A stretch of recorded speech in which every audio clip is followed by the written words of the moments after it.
Hello नमस्कार दोस्तों, सभी का स्वागत है मेरे इस चैनल पर। तो देखिए 1767 अमीन का बहुत दिन के बाद मैं वीडियो बना रहा हूँ इस टॉपिक के ऊपर, 1767 अमीन से संबंधित, क्योंकि अपडेट ही ऐसा है, उसके रिलेटेड वीडियो बहुत ही ज़रूरी था बनाना। तो ये वीडियो है केस के रिलेटेड, जैसा कि आप सभी लोगों को पता है। तो आगे बढ़ने से पहले मैं आप सभी से विनम्र निवेदन करता हूँ कि अगर आपको मेरा कंटेंट अच्छा लगता है तो प्लीज़ मेरे चैनल को सब्सक्राइब ज़रूर कीजिएगा, ठीक है। और मेरे सिर्फ 1767 अमीन के वीडियो को ही सपोर्ट मत करिए, मेरे सभी प्रकार के वीडियो को सपोर्ट करिए, बहुत ही ज़्यादा सपोर्ट की ज़रूरत है। चलिए, तो देखिए उसके केस के रिलेटेड अपडेट है, क्या अपडेट है उस पर हम लोग बात कर लेते हैं।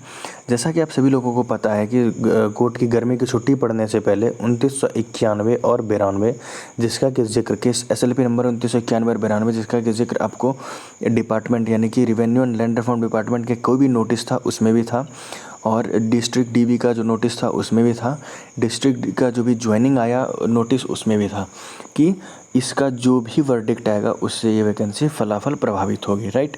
ये सभी लोगों को पता है, जिसके बारे में कि मैंने वीडियो भी बनाया था और वहाँ पर बताया भी था, ठीक है। तो उसी से संबंधित अपडेट है। तो देखिए 2991 और 92, जिसका कि हियरिंग का डेट था 6/7/2023, यानी कि आज है 4, यानी कि कल परसों उसकी सुनवाई हियरिंग होने वाली थी। तो उसी से संबंधित अपडेट आया है जस्ट अभी थोड़ी देर पहले, आप देख लीजिए। यही है केस का जो केस डिटेल है, उसके बारे में आप देख सकते हैं यहाँ पे प्रेजेंटली कौन इनके कोर्ट में थे। Honourable mister justice Aniruddha Bose and honourable mister justice Sudhanshu Dhulia. तो इनका जो है आप देख लीजिए, अब जो डेट चला गया है, जो 6 तारीख को हियरिंग होने वाली थी, वो बिना कुछ सुनवाई के सीधा 25 को फॉरवर्ड हो गई है, यानी कि अब इसको डेट मिल गया है 25 का, तो जो कि बहुत ही अच्छी खबर है। और अभी जो है फ़िलहाल सभी डिस्ट्रिक्ट का ज्वाइनिंग हो चुका है, कई का ट्रेनिंग ख़त्म हो चुका है, कई का ट्रेनिंग चल रहा है और कई का ट्रेनिंग शुरू हुआ है ना।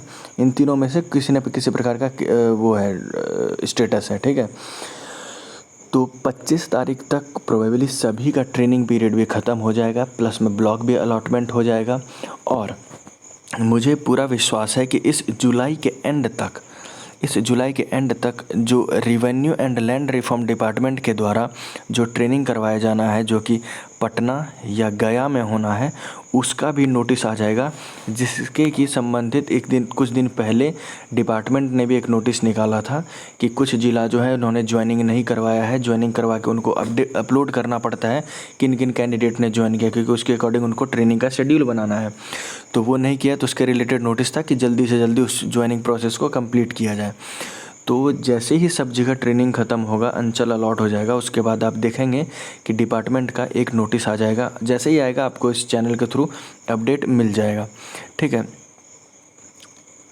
तो इस 25 जुलाई तक, यानी कि मेरा पूरा मानना है कि जुलाई एंड तक जो विभाग का जो है वो नोटिस आ जाना चाहिए ट्रेनिंग को लेकर के, और अगस्त में हम लोगों का ट्रेनिंग शुरू हो जाना चाहिए, ठीक है। तो ये इन्फॉर्मेशन थी क्या केस के रिलेटेड, कि इसका जो केस का जो हियरिंग का डेट है वो 25 जुलाई को फॉरवर्ड हो गया है, यानी कि उस दिन अब लिस्ट हो गया है, 6 जुलाई को नहीं होगा। चलिए आइए दूसरे टॉपिक पर बात कर लेते हैं, जिसका कि थंबनेल में आपने देखा है, लिखा हुआ है OPS या NPS। तो जिनको नहीं पता उनका मैं पहले बता देता हूँ कि NPS मतलब न्यू पेंशन स्कीम, OPS मतलब ओल्ड पेंशन स्कीम। तो आप लोगों का जो ज्वाइनिंग हुआ है वो न्यू पेंशन स्कीम पे हुआ, जैसा कि आप सभी लोगों को पता है कि 2005 के बाद जिनका भी ज्वाइनिंग हुआ है गवर्नमेंट में, वो न्यू पेंशन स्कीम पर हुआ है। और अभी कुछ राज्यों ने जो अपना पेंशन स्कीम है वो ओल्ड पेंशन स्कीम पर स्विच कर गए हैं, मतलब उसको अब उन्होंने अपना लिया है न्यू पेंशन स्कीम को छोड़ करके, ठीक है। खैर ये तो हो गई पॉलिटिक्स की बात, लेकिन यहाँ बात क्या है कि आप लोगों में से हमको ये बताइएगा, अभी थोड़ी दिन पहले अपने कम्युनिटी पर भी मैंने एक पोस्ट डाला था कि उसमें न्यूज़ था कि रेलवे के जो एम्प्लॉय है वो ओल्ड पेंशन स्कीम में ले जाने के लिए सरकार से बात करेंगे। तो वहाँ पर मैंने भी एक क्वेश्चन किया था कि क्या 1767 अमीन जो भी कैंडिडेट्स हैं उनको भी क्या सरकार से बात करनी चाहिए कि हमको NPS नहीं, हमको OPS में डाल दीजिए। तो देखिए कई लोगों को OPS और NPS के बारे में पता है, मैं इसके रिलेटेड मैं रिसर्च कर रहा था अभी कुछ दिनों से।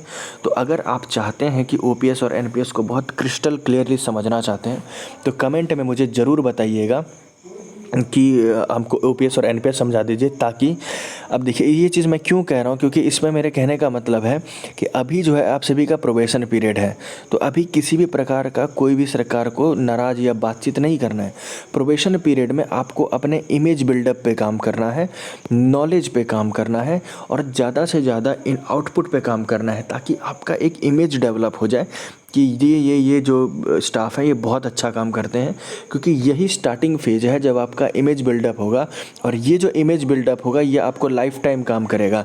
अगर यहीं पर आपका इमेज ख़राब हुआ तो आगे चल कर के कोई भी प्रॉब्लम होगा तो आपको इसी इमेज के अकॉर्डिंग जज भी किया जाता है डिपार्टमेंट में। वैसे कुछ बहुत बड़ा इशू होगा तभी कुछ होता है, अदरवाइज ऐसे भी नॉर्मली। तो अभी प्रोबेशन पीरियड में आपको इमेज बिल्डअप पे काम करना है, अपने नॉलेज पे काम करना है। और ये वाला पोस्ट तो टोटली नॉलेज पर ही चलेगा।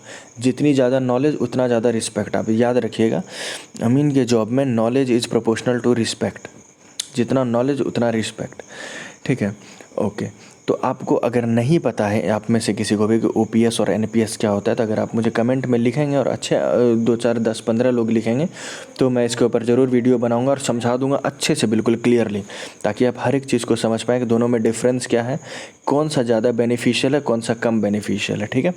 ओके, दूसरा चीज़ क्या है कि डिस्ट्रिक्ट जो है अब जो जैसे जैसे सबका अलॉटमेंट होते जा रहा है, अंचल में काम पर जा रहे हैं, तो धीरे धीरे सभी को जो जिनका डिस्ट्रिक्ट दूर दिया है उनको थोड़ी प्रॉब्लम अभी फेस करना पड़ रहा है। जैसा कि ऑब्वियस है, बिल्कुल इसमें कोई बड़ी बात नहीं है कि आप अपने घर से दूर चले आए हैं तो आपको प्रॉब्लम हो रही होगी, निश्चित हो रही होगी। तो देखिए, तो मेरा यहाँ कहना है कि आप कमेंट में बताइएगा। देखिए, सबसे पहला तो इन दोनों टॉपिक पर ओपीएस एंड एनपीएस और प्लस में आपका जो डिस्ट्रिक्ट अलॉटमेंट वाला जो है जो दूर दिया, इन दोनों के ऊपर सरकार से बात की जानी चाहिए, ऐसा मेरा पॉइंट ऑफ व्यू है। लेकिन प्रोबेशन पीरियड के बाद, यानी कि देखिए प्रोबेशन पीरियड लगभग 1.5 से 2 साल का होगा, ठीक है। इस बीच में तो जो भी प्रोसेस है वो इसके बाद करना चाहिए मेरे हिसाब से। बाकी आप क्या विचार रखते हैं मुझे कमेंट के थ्रू ज़रूर बताइएगा। तो अभी मैं यही कहूँगा, फिर से सभी लोगों को बधाई दूंगा जो ज्वाइन कर गए हैं। अपने इमेज बिल्डअप पे, अपना काम सीखने पे ज़्यादा फोकस कीजिए, ठीक है। तो इतनी सी इन्फॉर्मेशन थी, सबसे मेन तो ये इन्फॉर्मेशन थी। बाकी जो 2 मैंने एक्स्ट्रा में बोला है उसके ऊपर भी ज़रूर अपना पॉइंट ऑफ व्यू हमको कमेंट के थ्रू बताइएगा कि 25 जुलाई को अपना हियरिंग चला गया है, तो इससे बड़ी खुशी और क्या हो सकती है। और सबसे बड़ी बात, आज क्या है, ट्यूसडे, आज ट्यूसडे है ना, आज है ट्यूसडे यानी कि मंगलवार। तो मंगलवार बहुत शुभ है इस वैकेंसी के लिए। तो चलिए, इतना ही वीडियो था, मिलते हैं किसी अगले वीडियो में, तब तक के लिए जय भारत, जय हिंद।